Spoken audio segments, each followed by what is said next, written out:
Good evening, ladies and gentlemen. I welcome you all to the Q4 FY23 post-earnings conference call of SRG Housing Finance Limited. Today from the management, we have with us Mr. Vinod Jain, Managing Director, and Mr. Ashok Modi, Chief Financial Officer. As a disclaimer, I would like to inform all of you that this call may contain forward-looking statements.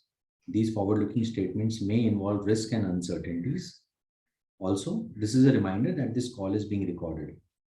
I would now request the management to detail us about the performance during the quarter and the year that went by, the plans and visions for the business in the coming years, post which we can open the floor for Q&A.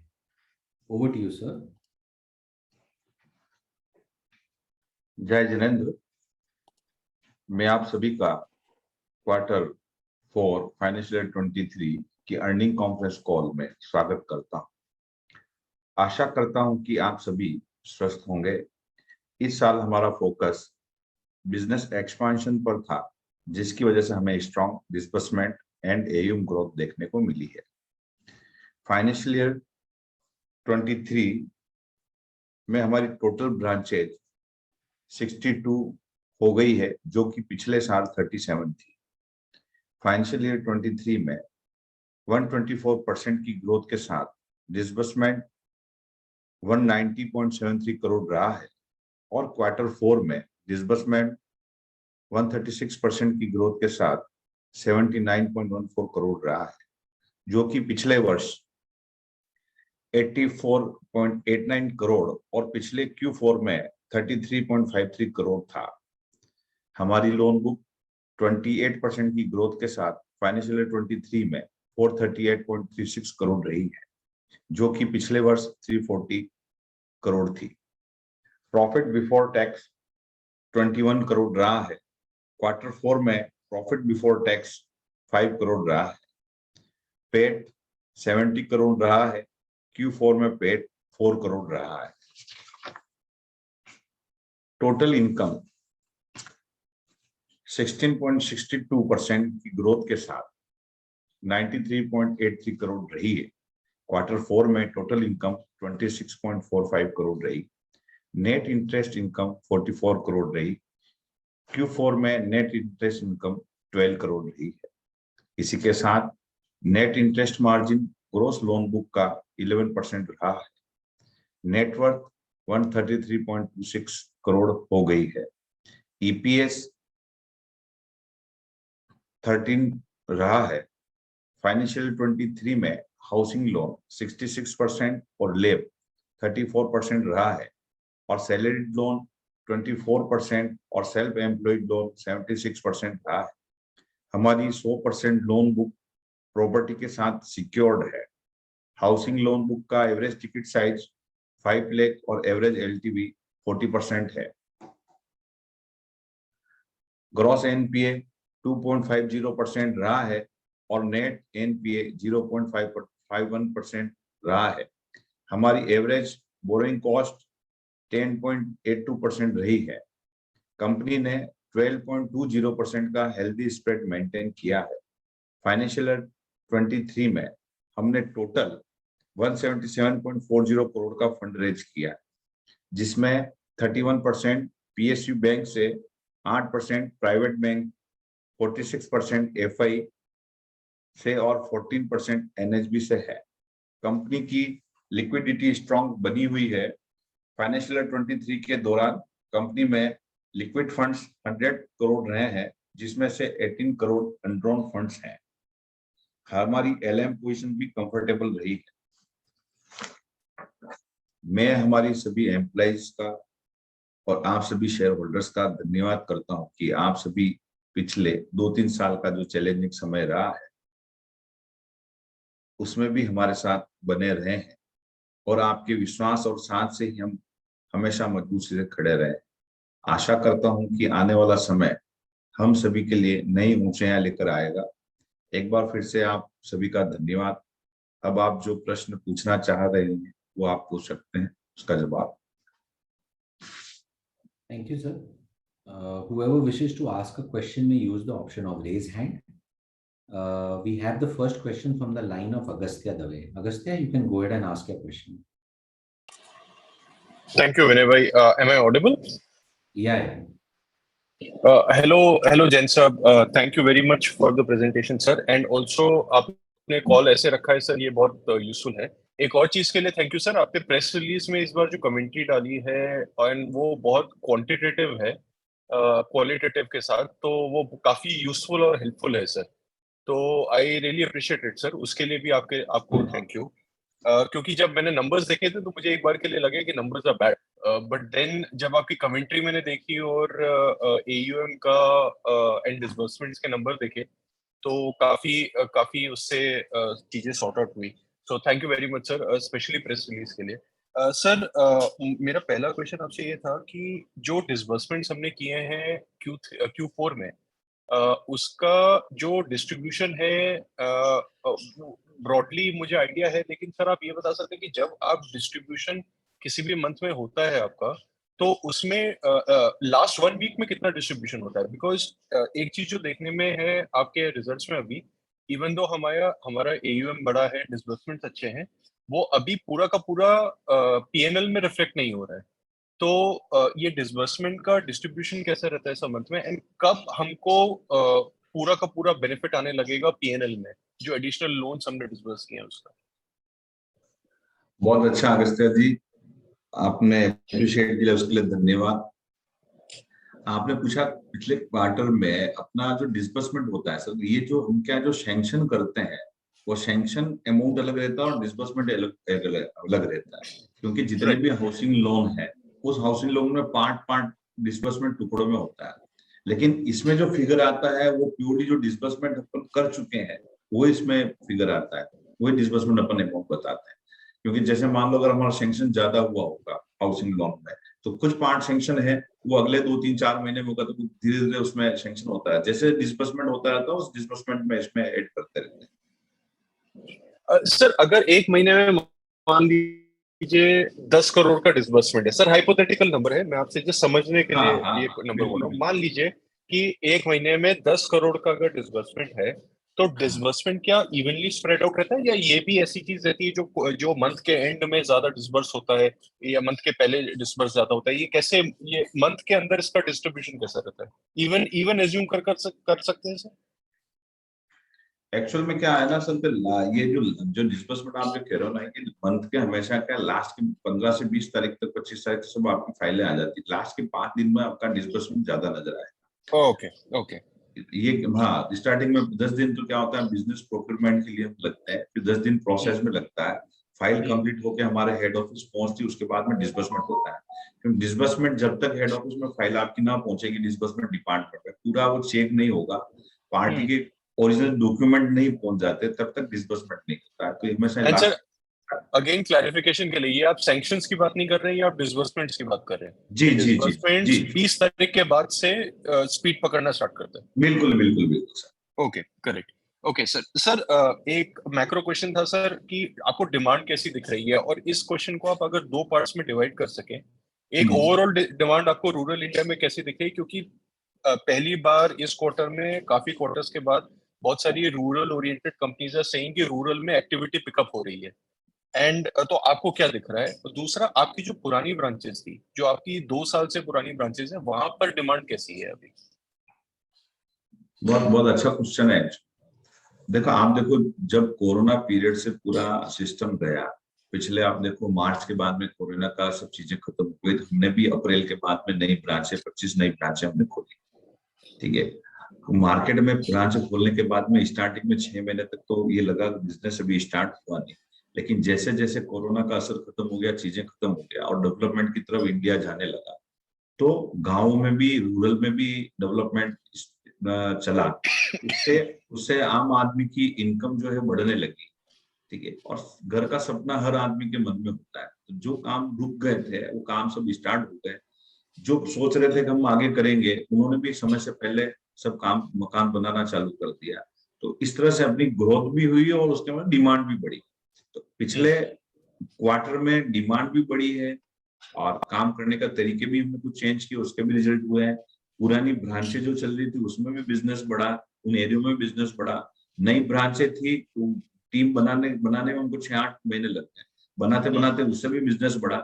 अब जो जी। Number अपना पिछले quarter में है, ठीक है, तो अपन next year में ये क्वार्टर में जो नंबर है वो तो अपना 100% होना ही है, क्योंकि अपना एक्सपांशन भी हो गया, ब्रांच भी हो गया, वहां से बिजनेस भी मिला।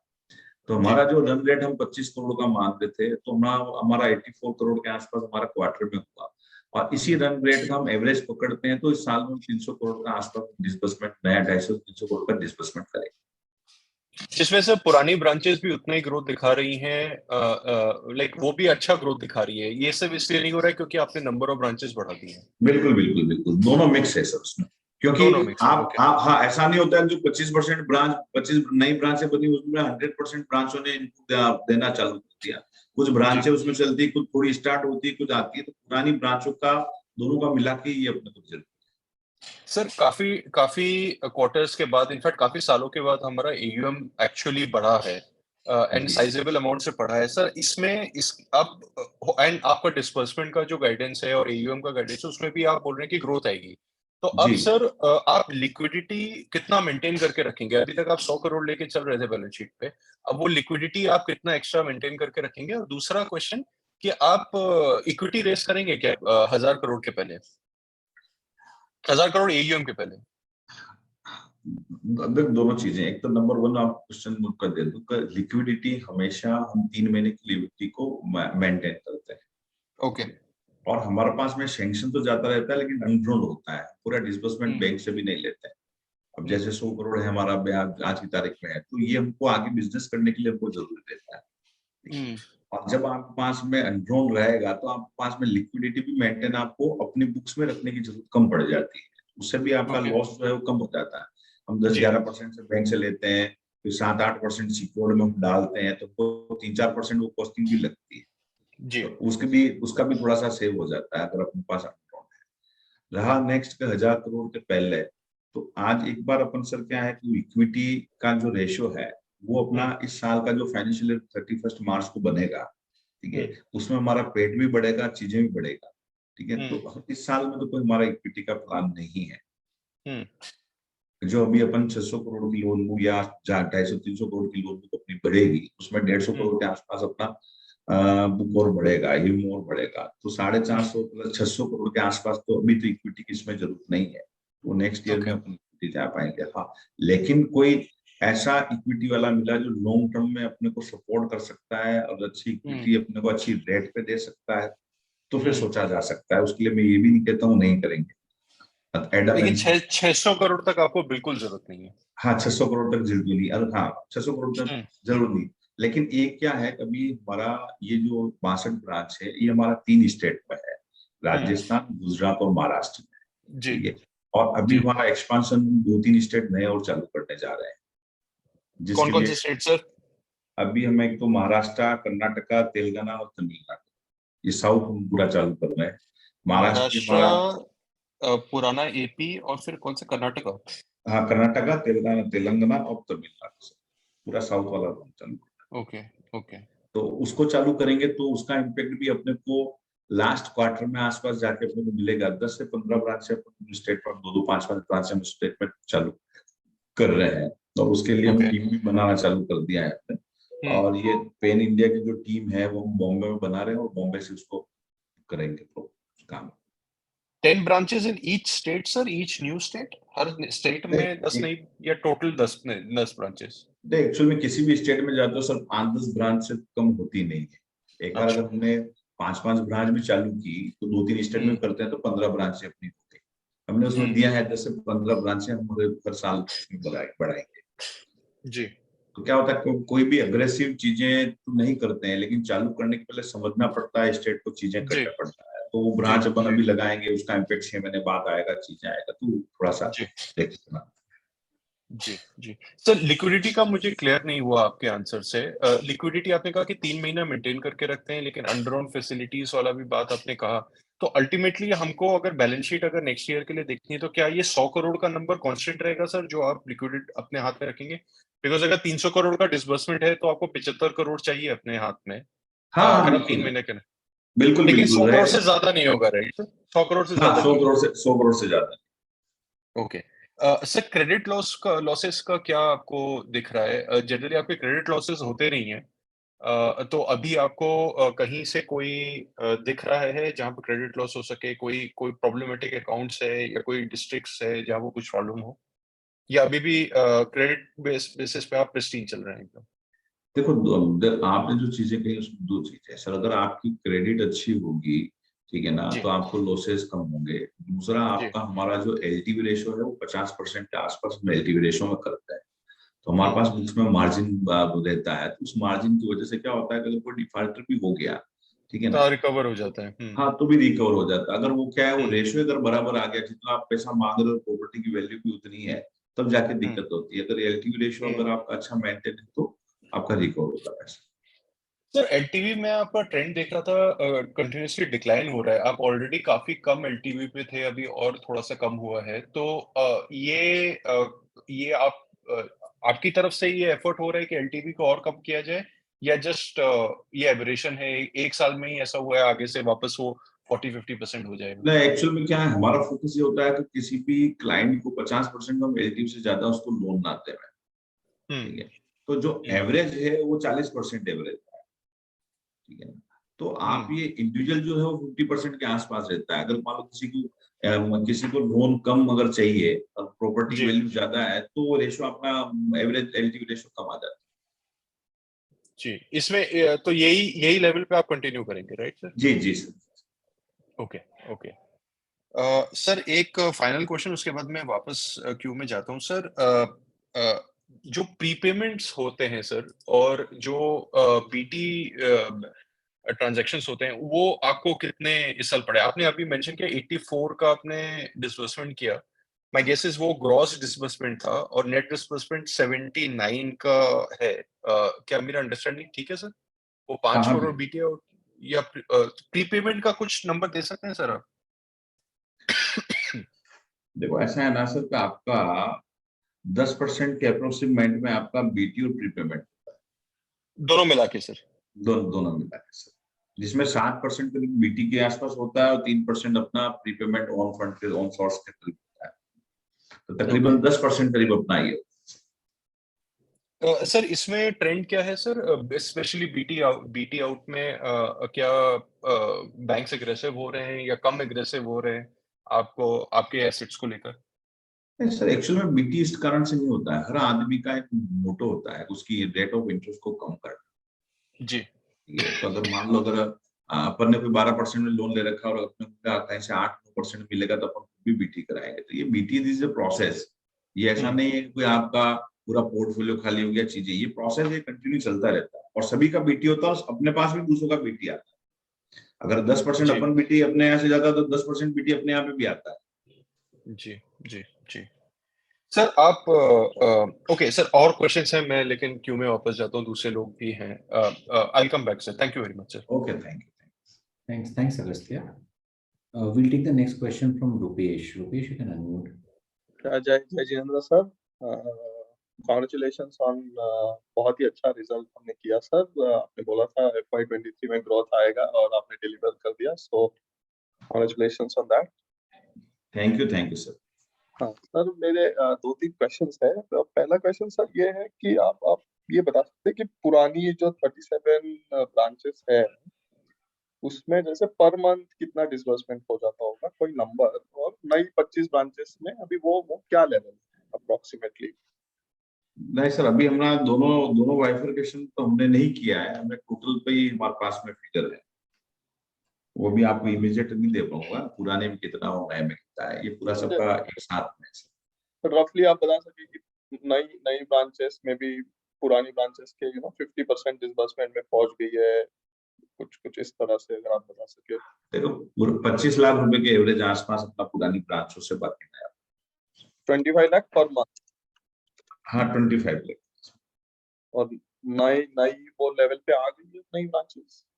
नहीं, बाकी का एवरेज है सर। अपना 25 लाख रुपए आप उसका पकड़ लो, और बाकी का नई ब्रांच हो। अच्छा अच्छा, पुराने डिसबर्समेंट में आप बोल रहे हैं कि पुराने का 25 लाख पकड़ लो और बाकी का फिर नई ब्रांचेस से आ रहा हाँ, दोनों का मिक्स आता है। है। अच्छा, तो पुरानी अगर मैं मतलब 25 लाख का अगर ओके ओके ठीक है एवरेज उसमें क्या होता है, कोई ब्रांच छोटी ब्रांच भी है, कोई रूरल में ब्रांच भी है, ओके तो टोटली, हाँ टोटली ब्रांचों का एवरेज आ गया अपना। अच्छा ओके। और ये मतलब साल के एंड तक मतलब आपने बोला भी है प्रेस रिलीज में कि कॉस्ट टू इनकम काफी हमारा कम हो जाएगा, तो सारी नई ब्रांचेस की प्रोडक्टिविटी पुराने ब्रांचेस के लगभग बराबर हो जाएगी। भाई आपका आपका अगर मान लो एयूम बढ़ेगा और बिजनेस बढ़ेगा, तो आपकी जो कॉस्टिंग जो अभी बढ़ी हुई दिख रही है वो आपको ऑलरेडी कम हो अच्छा ओके जाएगा। ओके। सर दूसरा दूसरा क्वेश्चन ये था कि अगर आपके पास डीपीडी नंबर्स है तो आप मुझे अगर डीपीडी नंबर दे सकते हैं 0 to 30, 30 to 60, 60 to 90 या 90 प्लस। डीपीडी में हमारा जैसे ऑन टाइम है वो 85% करीब आता है, 0 से 30 डेज में अपना 6% करीब रहता है, 30 से 60% में अपना रहता है 4.58% करीब रहता है, और 60 से 90 में अपना 2.25% करीब रहता है। ये हमारा उसका डीपीडी बकेट। ओके एंड ये जो आपने 15 नई ब्रांचेस बोली है FY24 में ओपन करेंगे, ये सारी नई ज्योग्राफीज पे करेंगे? हाँ नहीं नहीं बिल्कुल नया। एग्जिस्टिंग में कुछ नहीं होगा, राजस्थान मध्य प्रदेश? एग्जिस्टिंग में जरूरत पड़ेगी तो वो तो है ही है, उसमें करेंगे क्या, उसमें कोई ब्रांच जैसे कभी क्या होता है ना, जब 2 लोकेशन आ जाती है और बीच में सेंटर बनता है तो कभी मर्ज करनी पड़ती है, नई ब्रांच खोलनी पड़ती है, वो वहां चलेगा, वहां 62 की 65 हो सकती है या उसके आसपास ही चलेगी। लेकिन ये जो टेरिटरी है तो अपन 3 ही नई टेरिटरी खोलेंगे, वहां पर ब्रांचें नहीं आएगी। अच्छा ओके ओके। एंड सर आपने आपने बोला था कि हमारी मतलब एक अपर लिमिट है कि जो जो लिमिट पे हम लैंड कर सकते हैं 22-23%, उससे ज्यादा हम लैंड भी नहीं करना चाहते। लास्ट लास्ट हमारी जब बात हुई थी तो आपने ये बात कही थी। तो ये FY24 में मतलब आपका स्प्रेड कैसे रहेगा, क्योंकि थोड़ा FY23 में थोड़ा स्प्रेड कम हुआ है क्योंकि बैंकों के इंटरेस्ट रेट बढ़े हैं, वो सब हुआ है। तो 24 में स्प्रेड कैसा रहेगा, मतलब नए नए लोन रिकवर कर जाएंगे हम spread based on new loans?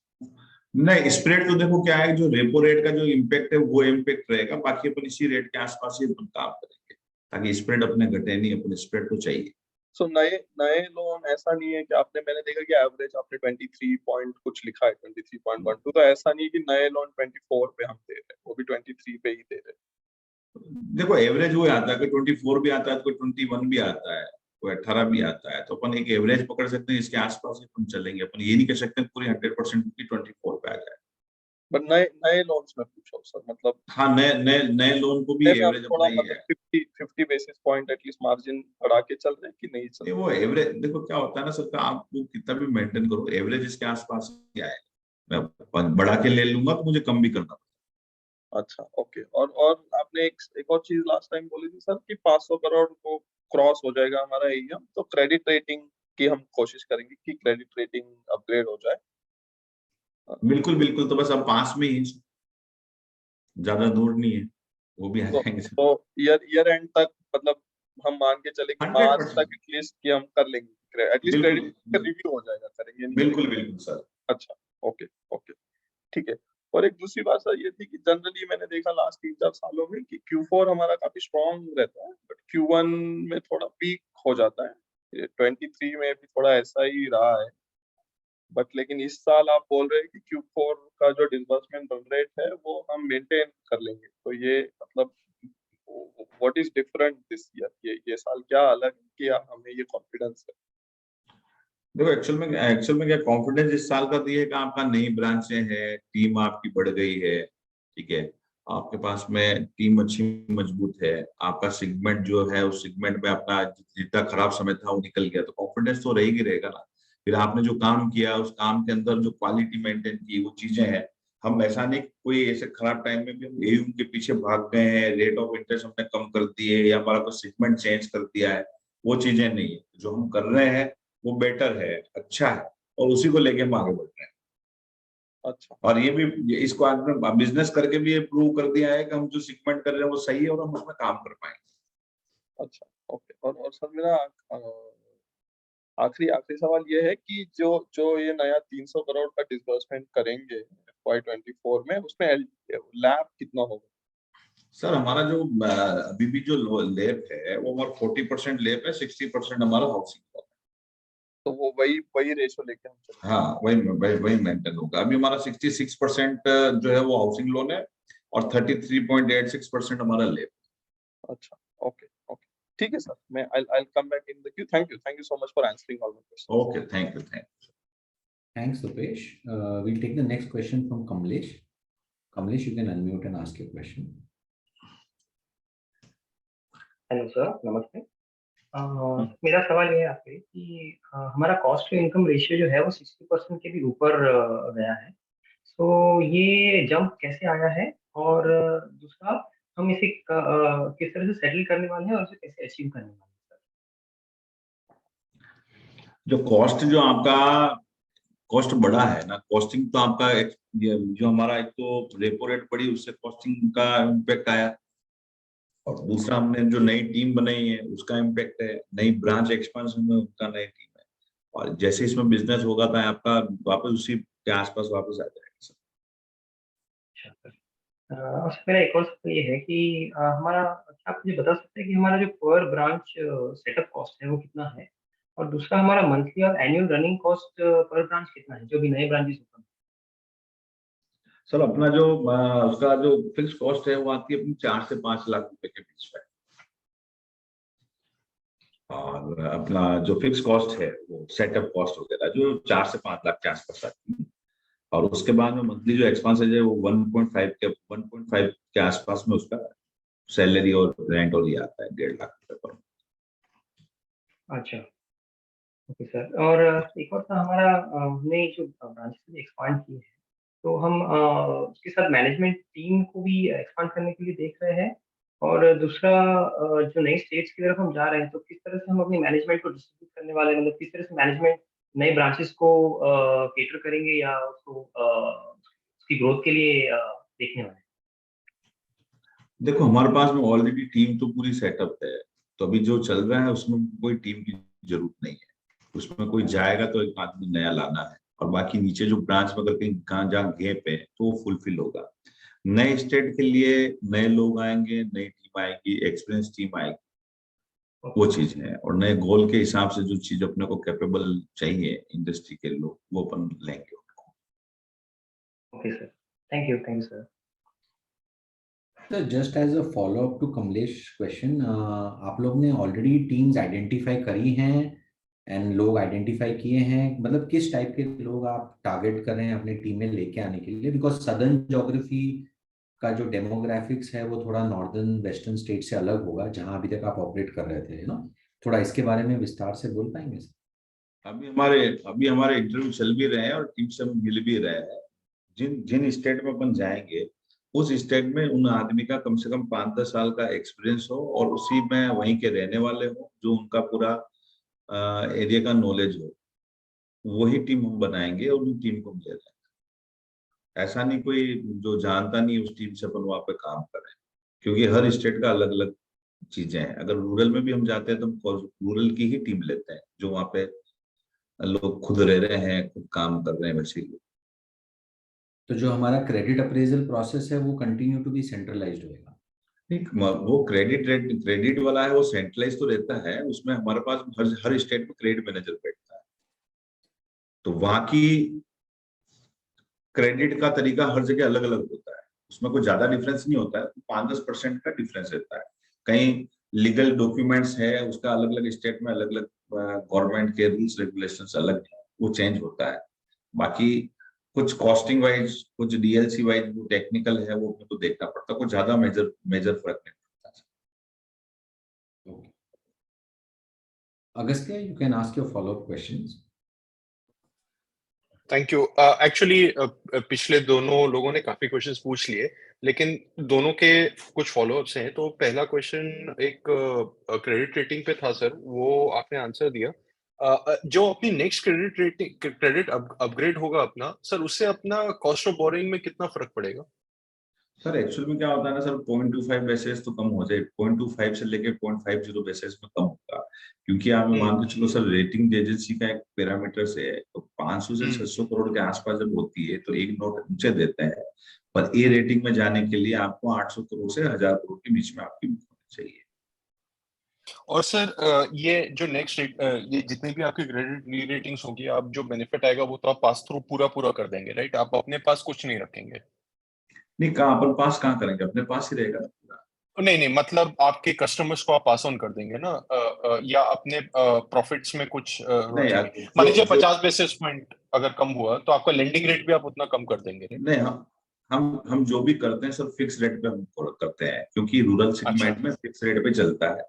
Repo rate अच्छा, अगर बढ़ी है तो उसका लॉस हमने बुक किया है, जो आपको बताया सर आपकी कैसे जी प्रॉफिट कम जी हुआ। और ये जी, रेपो रेट कम होगी तो वो प्रॉफिट बुक्स में रहेगा। अगर मान लो अच्छा। 0.5 बेसिस कम रहेगा, वो भी बुक्स में रहेगा।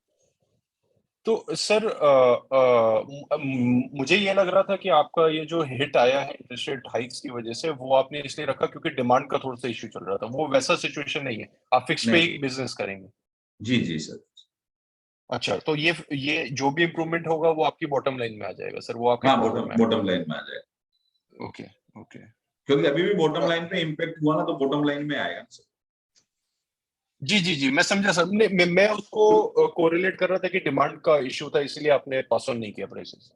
नहीं, अच्छा अच्छा, ओके ओके।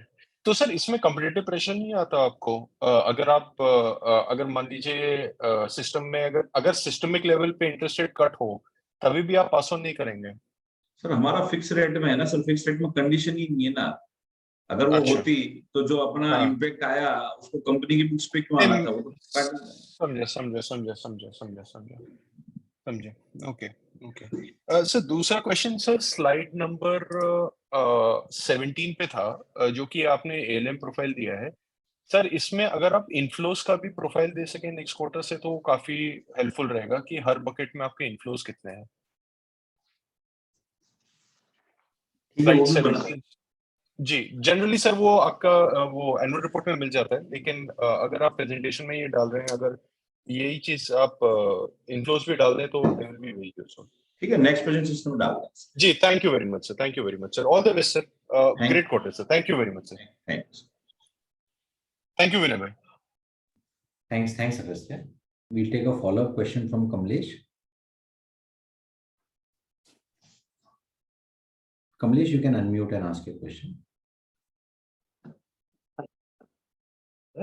सर अभी हमारा एनएचबी का बोरिंग कितना है और हम एनएचबी का शेयर और कितना इंक्रीज करने के लिए प्लान कर रहे हैं? किसका सर, वापस बोलना सर। NHB एनएचबी का का सर, बोरिंग हमारा NHB का। सर एनएचबी का अपना जो है सर, वो तकरीबन हमारा 127 करोड़ के आसपास है सर। सर, और हम इसे और कितना इंक्रीज करने के लिए प्लान कर रहे हैं? सर ये 7 से 7.5% में, ये अभी थोड़ा और बढ़ेगा, अभी इतना 35। एक्चुअल में क्या एनएचबी का बुक के ऊपर है, बुक के ऊपर आपका वो तकरीबन देते हैं 20% के आसपास देते हैं, 20 से 25% करीब देते हैं, तो हमने ऑलरेडी अवेल कर रखा है। जी जी जैसे आपने 435 की बुक है, 25% के आसपास 108 करोड़ है, 127 करोड़ अपन ने ले रखा है, तो उसमें रीपेमेंट चला गया, तो एवरेज वो 20 से 25% ही देता है। Okay sir. जितना सर उनकी जितना उनका लिमिट है वो पूरी यूटिलाइज कर। Okay sir, okay. और सर मैं दूसरा ये पूछना चाहता था कि हमारा जो हम किस लेवल ऑफ एयूएम या नेटवर्क पे हमारा क्रेडिट रेटिंग इंप्रूव होते हुए देख सकते सर क्रेडिट रेटिंग के लिए भी बताया था सर कि अपना क्रेडिट रेटिंग इंप्रूव ही होगा, अपना 500 से 600 करोड़ की एयू बुक होगी तब अपना एक नॉच ऊपर होगा, और उसके बाद में अपना वापस जो होगा वो अपना 800 से 1000 करोड़ के आसपास बुक होगी, तो वहां पर जाए। इनकी क्रेडिट रेटिंग की एक एवरेज कंपनियों का निकाल के देखेंगे आपको, वहीं मिलेगा। हैं? अच्छा sir, thank you sir. Thanks, Kamlesh. We'll take a follow-up question from Rupesh. जय Jinendra sir, thank you for the opportunity again. Sir पहला क्वेश्चन ये था कि हमने एक नया हेडक्वार्टर बनाया है उदयपुर में, लास्ट टाइम आप एसएपी का भी कुछ बोल रहे थे, तो थोड़ा टेक्नोलॉजी पॉइंट ऑफ व्यू में अगर आप अपडेट दे सके कि अंडर राइटिंग में कैसे टेक्नोलॉजी यूज होता है, कलेक्शन में कैसे टेक्नोलॉजी यूज होता है, कैसे था पहले और अब क्या कर रहे हैं, तो दैट बी रियली हेल्पफुल।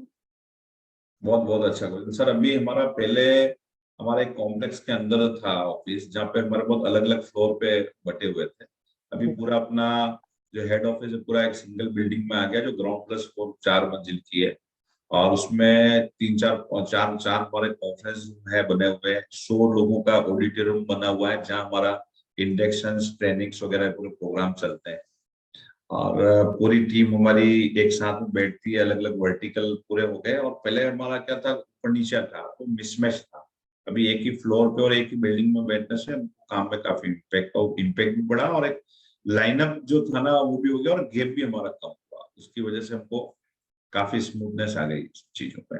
और आईटी टीम भी हमारे पास में अच्छी है, और बिजनेस वाले भी लोग अच्छे हैं। तो जो गैप था वो गैप एक ही जगह बैठने से। सो अभी अभी मतलब जैसे मैं पूछूं कि एक कस्टमर अगर मैं लूं तो उसकी सारी इंफॉर्मेशन आपको एक एक मतलब अभी आईटी सिस्टम हमारी है कि उसकी सारी इंफॉर्मेशन आपको आईटी सिस्टम में मिल जाएगी कि इसकी इनकम कितनी थी, क्रेडिट स्कोर कितनी थी, ये इसकी वाइफ क्या करती है, फैमिली क्या करती है, इस तरह की सारी इंफॉर्मेशन हमारे पास अभी पूरी एक एक जगह पे आईटी सिस्टम इतनी हमारी डेवलप हो गई है। बिल्कुल बिल्कुल 100% सर, एक ही जगह। अच्छा, ओके। और सर दूसरा क्वेश्चन था कि हम मुझे मुझे जितना याद है कि हम डीएसए से सोर्सिंग नहीं करते कोई, बट अगर आप इसमें थोड़ी क्लैरिफिकेशन दे दें हमारी सोर्सिंग कैसे होती है। सर डीएसए से भी सोर्सिंग जो होती है वो हमारी कम है। अभी हमारी जो है ना, इससे सोर्सिंग हमारी ज्यादा है, डायरेक्ट वाली। तो वो क्या कुछ नंबर अगर दे सके सर उसमें। डीएसए का सोर्सिंग हमारा 91% करीब हमारा डायरेक्ट है, और 10% करीब डीएसए का। अच्छा, ओके ओके। और सर लास्ट टाइम हमारी बात हो रही तो आप बोल रहे थे कि एचडीएफसी बैंक से सैंक्शन आने वाला था, तो थोड़ा लेंड हमारा जो बोरोइंग प्रोफाइल है उसमें क्या चेंज हुआ है और कैसे होगा वो अगर आप थोड़ा बता दें कि FY24 में बोरोइंग मिक्स कैसे होगा। सर एचडीएफसी का सैंक्शन आ चुका था, लेकिन उन्होंने हमको जो दिया है टेन्यूर वो कम दिया, इसलिए हमने उनको अवेल नहीं अच्छा, ओके। और अगले साल ये मतलब बैंक और फाइनेंशियल इंस्टीट्यूशन और एनएचबी वो सब में कैसा रहेगा सर हमारा बोरोइंग मिक्स इन FY24। किया। एक्चुअली में सर हमारे पास में 22-23 के आसपास हमारे पास में लेंडर है, ओके, ठीक है ना। इतने सारी बैंक्स और एफआईज और वगैरह सब चीजें हैं। तो अब वो इशू नहीं रहा कि अपने को पैसा मिल रहा है मिलने का। ठीक है, अगर थोड़ा थोड़ा भी करते हैं तो अपना जो 300 करोड़ अपने को चाहिए वो बहुत इजीली मिल जाता है। उसको चाहे तो अगर हम एक क्वार्टर में ही पूरा अपन मिल जाएगा पैसा। पैसा मिलने में कोई दिक्कत नहीं है सर। अच्छा, ओके। बट ये यही मिक्स रहेगा सर जो जो बैंक्स का और जो जो स्प्लिट बोल रहा हूँ मैं सर कि एनएचबी आई थिंक हमारा 7-8-10% है, financial institute I don't know 25-30% वो वैसा ही रहेगा हाँ, उसमें FY24 में। उसमें उसमें ज्यादा चेंजेस इसलिए नहीं रहेंगे। अगर कहीं होगा तो सर एक 2-4% प्लस माइनस हो सकता है, क्योंकि अपने को तीनों चाहिए। बैंक भी चाहिए, फाइनेंस इंस्टीट्यूशन भी चाहिए, और एनएचबी भी चाहिए। अच्छा, ओके। और सर लास्ट क्वेश्चन ये था कि लास्ट टाइम आपने बोला था कि एयू एयू और आवास वो हमारे कॉम्पिटिटर्स है, तो जो हमारी 62 ब्रांचेस है उसमें आप अगर थोड़ा बताएंगे कि वो मतलब कंपटीशन अग्रेसिव हो रही है कि हम कस्टमर ढूंढ पा रहे हैं, इतना कोई इशू नहीं है, थोड़ा कंपटीशन के पॉइंट ऑफ व्यू से बताइए। एक्चुअल में कंपटीशन तो क्या है सर, मार्केट बहुत बड़ा है, ठीक है। और उनको जितना टारगेट करना चाहिए उनका बिजनेस भी होता है और हमारा बिजनेस भी होता है। सबकी अपनी अपनी टीम्स होती है, और सभी अप्रोच में जाते हैं बिजनेस में, तो उनको भी मिलता है, हमको भी मिलता है। तो अपन ये नहीं कह सकते सर कंपटीशन, कोई आपस में कंपटीशन है। अगर कंपटीशन होता तो हम इस रेट बिजनेस नहीं कर पाएंगे। तो उसमें सब तरह के लोग होते हैं, सब तरह की टीम्स होती है, सबकी अप्रोच, सबका टारगेट क्लाइंटल वो अलग अलग होता है। अगर हम रूरल में जा रहे हैं, वहाँ वो रूरल में नहीं आ रहे हैं, वो बड़ी सेगमेंट में है तो हम छोटी सेगमेंट में है। उनकी टिकट साइज अलग है, हमारी टिकट साइज अलग है। वो सब चीजें बाइफर्केशन अलग अलग होता है। तो हर कंपनी का थोड़ा अलग अलग होता है। तो अपना सर जितना टारगेट। ओके, तो जितने हमारे बोरोवर्स हैं उसमें हम कह सकते हैं कि हम ही ओनली लेंडर हैं, और मतलब अगर समझ लो कि एक ही लोन होगा, समझ लो होम लोन होगा कोई आदमी का, या पता नहीं मल्टीपल लोन्स होंगे कि नहीं पता नहीं, बट हम ही सिंगल बोरोवर है most of the cases single loan account से ही है कि सर जो हमारा बोरोवर है उसके multiple loan accounts. Sir 99% single borrower ही होते हैं, क्यों हम जो लोन देते हैं वो पहली बार आदमी लोन लेता है और हमारी उसकी सिबिल भी हमारे यहाँ से स्टार्ट होती है, -1 मार्किंग से होता है, तो उसके पास मल्टीपल लोन होना था तो कोई नी के बराबरी। अच्छा, तो ज्यादातर हमारे customer kind like single borrower virgin to credit customers है। जी जी। फर्स्ट टाइम, ओके ओके, ठीक है, thank you so much. Anybody else who wishes to ask a question may use the option of raise hand.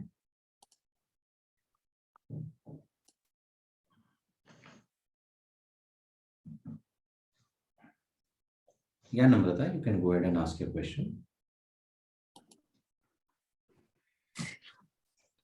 जय जिनेंद्र विनोद जी, मेरे दो questions थे। एक तो अपना एनएससी का लिस्टिंग का क्या होने वाला, क्या ट्रैक किधर है, where are we on that? बहुत बहुत नमस्ते जय जिनेंद्र। बिल्कुल एनएससी वाला जो है वो इस फाइनेंशियल ईयर में हो जाएगा, जिनकी उनकी जितनी भी फॉर्मेलिटीज है वो अपनी चल रही है, और जो अपना 3 साल का उन्होंने जो बुक में मांगा था कैपिटल वो अपना कंप्लीट हो चुका है, और उसके लिए अपन ने मर्चेंट बैंकर को भी अपन ने काम स्टार्ट करने के लिए दे दिया है, रिजल्ट सब भी आए हैं, तो नेक्स्ट मंथ से ये सब चीजें चालू हो जाएंगी, तो मेरे हिसाब से 3-4 महीने में एनएससी में अपन लिस्ट ओके, थैंक यू। दूसरा क्वेश्चन था, अभी एज ऑफ टुडे अपने टोटल नंबर ऑफ एम्प्लॉइज कितने हैं? टोटल एम्प्लॉय भी नंबर है 523 मास्टर। ओके, और आपका लॉन्ग टर्म विजन क्या है, लाइक 5 इयर्स, 3 to 5 इयर्स का कोई विजन है आप जो बताना चाहेंगे? बिल्कुल बिल्कुल, आपने बहुत अच्छा क्वेश्चन किया है।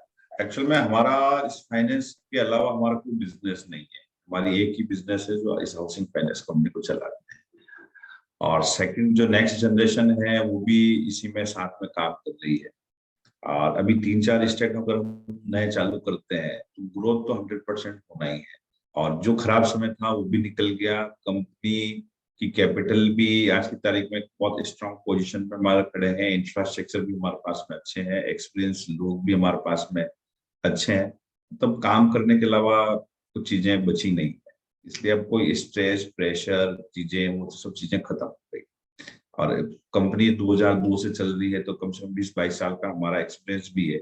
जो खराब समय एक कंपनी के लिए इससे बुरा समय नहीं आ सकता, जिन चीजों को भी अपन निकल के और बहुत स्मूथली तरीके से अपन निकल चुके हैं, तो अब कॉन्फिडेंस भी टीम का भी पूरा कॉन्फिडेंस है और आगे बढ़ना ही है, तो 3-4 साल में जो है 1000 करोड़ बहुत जल्दी आपको हम 2-3 साल में आपको नंबर देंगे, और वहां से जर्नी स्टार्ट होगी, तो फिर रुकने का तो कोई जरूरत है नहीं, कोई किस वजह से अपन रुके, और जो क्वालिटी और जो सेगमेंट और जिस तरह से काम कर रहे हैं उससे हम आगे बढ़ते रहेंगे। तो आप बोल रहे थे 3 साल में 1000 करोड़ का? हाँ, मतलब अपना अगर मान लो ये नंबर फिगर जो होता है, इस साल में 600 करोड़ है, तो जो डिस्बर्समेंट 300 करोड़ कर रहे हैं, तो नेक्स्ट ईयर में 62 ब्रांचों का फुल फ्लेज आ जाता है, तो 400 करोड़ से 400-500 करोड़ के आसपास डिस्बर्समेंट कर रहे हैं, तो 250 से और नेक्स्ट ईयर में बढ़ेगी, और अगले वाले में अपने 1000 करोड़ आराम से अपने पहुंच जाएंगे। और ये अचीव करने के लिए हमारा कोई बिजनेस मॉडल सेम ही रहेगा या हमें कोई चेंजेस करने पड़ेंगे? नहीं, बिजनेस मॉडल सेम ही रहेगा, बिजनेस मॉडल चेंज करने की जरूरत नहीं है, बिजनेस मॉडल चेंज करने की भी कोई जरूरत नहीं, 1000 करोड़ तक बिजनेस मॉडल को चेंज करने की जरूरत नहीं।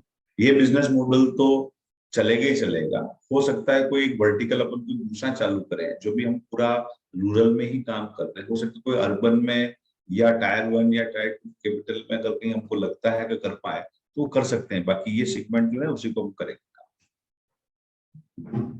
Okay. Thank you, Vinod ji. All the best. Thank you. Anybody else who wishes to ask a question?